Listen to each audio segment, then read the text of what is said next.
Здравствуйте, guys. Assalamu alaikum and welcome to Tashkent, the capital of Uzbekistan. I've spent 15 days in this country, and today we're doing what's going on in Uzbekistan. I'm gonna give you a little history, little politics, a little background, and why you should definitely visit this absolutely delicious destination. Let's do it.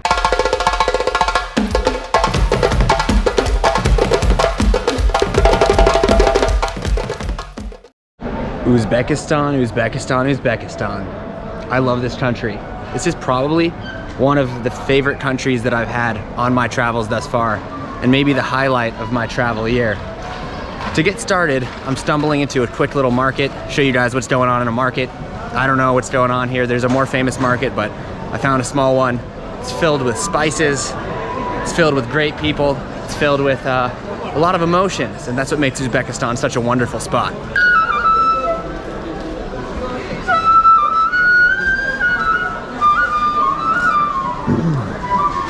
Being in the center of any market is an excellent experience, but here in Uzbekistan, it's so special because this country has such a diverse history, such a variation of people who have passed here, such a interesting connection to the old world through the Silk Road, through things coming from China, things coming from India, things coming from Europe, and then all of the great stuff that they have here.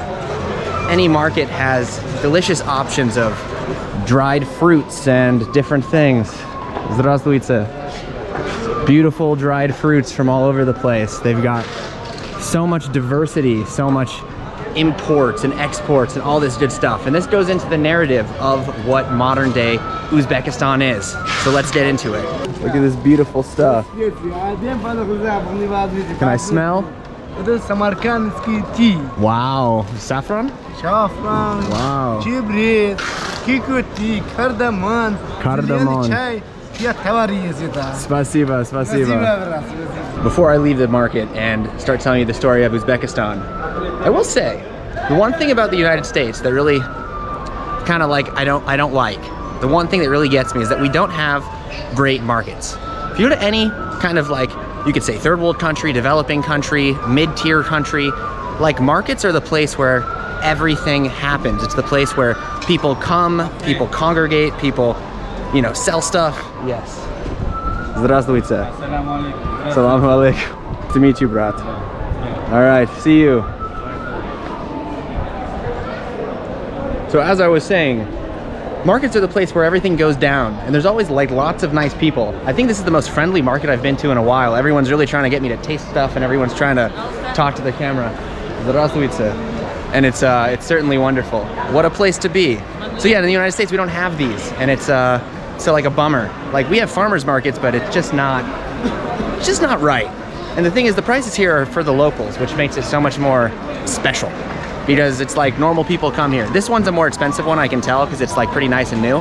We're gonna go to for our last video in Uzbekistan, we're gonna go to the more old school market, one of the coolest bazaars you'll find in Central Asia. So stay tuned for that. So over my last 14 days here, I've been absolutely blown away by the history of this country, by what they've got going on here, by just everything. This country's awesome. So to give you a little context of my trip, started in Nukus, which is in Karakol, Pakistan, in the desert. I went and saw the Aral Sea. I then went to Khiva, an old outpost on the border of Turkmenistan, ancient, vibrant desert culture. I then went to Bukhara, like one of the center stops on the Silk Road, a really important historical place with amazing architecture. I then went to Samarkand, the basically capital of the last great Central Asian empire under Amir Temur.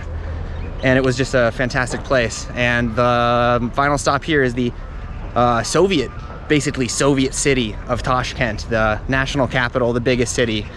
And this feels the least Uzbek as far as, like, cultural history, but in many ways the capital cities are the most, you know, the most iconic, or the most endemic of what's going on here. They really are the place where the modern version of Uzbekistan is happening. So we're gonna head into the metro station now, because they have beautiful, beautiful metros here.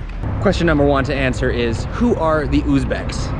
It's a very different answer than the Kyrgyz, and it goes back quite a long period of time to the nomadic tribes of Central Asia who were Turkic speaking, horse lords and warriors and all that stuff. Unlike the Kyrgyz the Uzbeks are very, very influential on the Silk Road.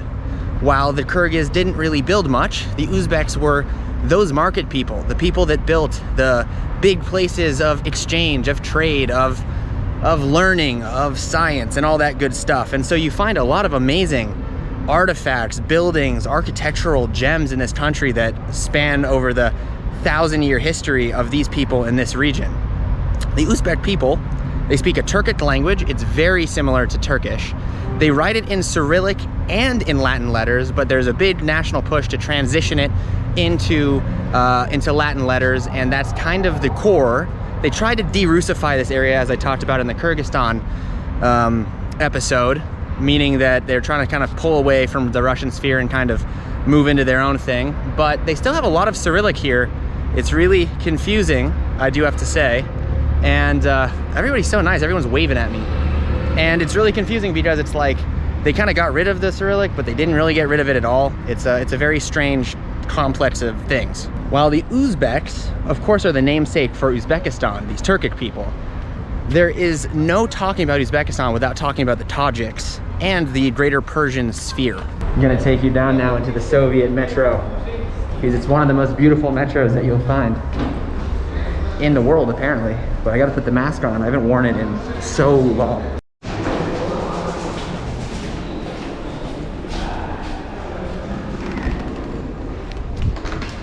Здравствуйте.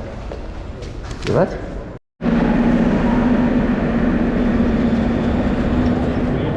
That's cool. In the military? In the military? No, no. There are two ways. Wow.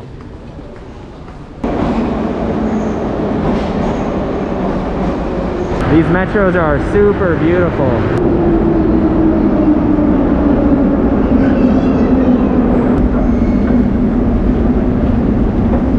So the Persian influence here, super big deal.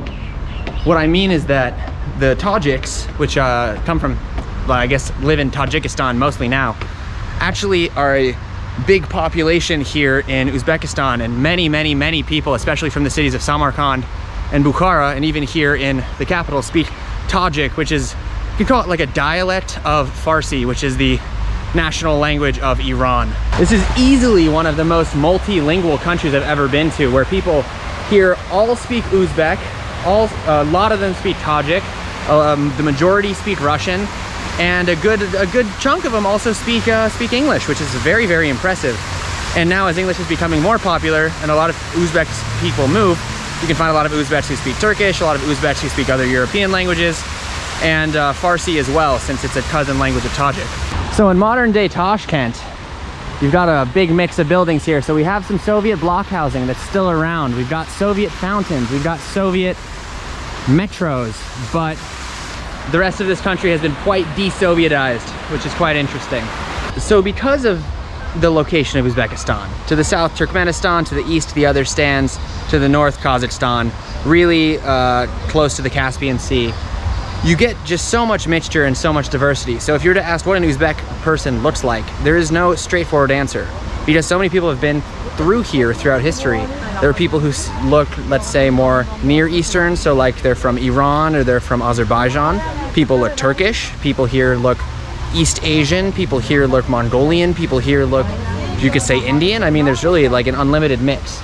It's what makes this country so vibrant with the people, with the culture, and also, more importantly, with the religion, where Uzbekistan is much more religious, I can tell, than Kyrgyzstan.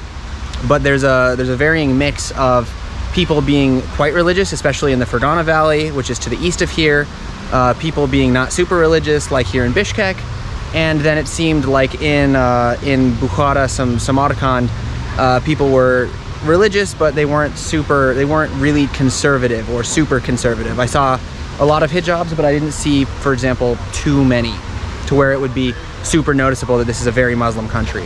The most interesting part of my experience is in Karakol, Pakistan, all the way in the north, which I would assume would be the most conservative because it's the most isolated and in the desert.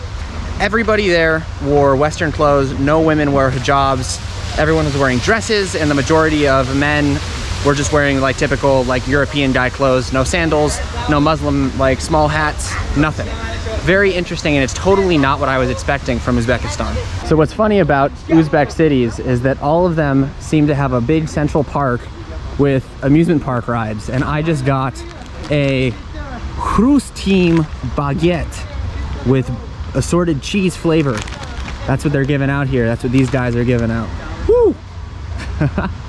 Those are the guys giving this out. When I think of my time here in Uzbekistan, it's really this combination of all these cultural influences that are here. It's Turkish, but not very Turkish. It's Russian, but it's also not Russian. It's Persian because of the architecture, but that's also doesn't seem to be an overarching theme here. What it is it's 100% Uzbek, and it is what it is, and it's a beautiful place and one of the most strikingly architectural, magical places in the whole world that you could say. Under-traveled, and a place that you should definitely visit.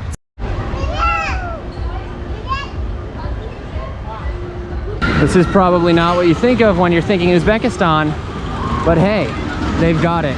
And in Russian, these are often called American slides, which I think is very funny. So, is Uzbekistan cheap? The answer is, for foreigners, Uzbekistan is very, very cheap. It's about 10,000 soom, which is the currency, to $1. The majority of restaurants, you can buy things for 25,000 soom, so just about $2.50. If you want to get really into it, you can get, you know, 50,000, 60,000, which is going to be like $5-6 for dinner. Beer here is really cheap. Hotels, I mean, I can't believe how much I didn't spend on hotels here. I think I spent probably like $150 for my 15 nights. I mean, it was absurdly cheap. The breakfasts are great. They have amazing guest houses here. So it's really cheap, but you do have to remember it's a pretty poor country. People here aren't making that much money. But what I can say is everything in this country that I've seen has actually been much nicer and much newer than what they have in Kyrgyzstan. So I think that their GDP or their economy is doing much better in comparison to their brothers in the East. Some cities were surprisingly clean, surprisingly new. The houses were nicely built. I didn't see nearly as decrepit houses on the exterior of certain cities or in the countryside. Everything here seems like nice and new. And it seems like a lot of money is going into restructuring the infrastructure and restructuring the housing accommodations for the citizens, which I'd say good news. And about safety, this country is full of really warm, really nice, really friendly people. It felt extremely safe. It seems like in most of the cities, it's pretty safe. For a tourist, it's 100% safe. I felt very comfortable here. It's one of those countries where you take your safety for granted a little bit because everybody is so nice and welcoming and helpful. This is also one of those countries where people will come up to you all the time, ask you where you're from, try to chat with you. So if you don't know any Russian, you're kind of missing a little nice portion of being here. But overall, love it. For me, Uzbekistan is a gold mine of culture and of history, because you've had so many different empires have set up shop here, have been through here, have left their imprint, have left their people, have left their religion, have left their various different things on this place. The most consequential of all of these certainly would be Amir Timur, or Timurlane as we call him in America, and his Central Asian empire called the Timurid Empire.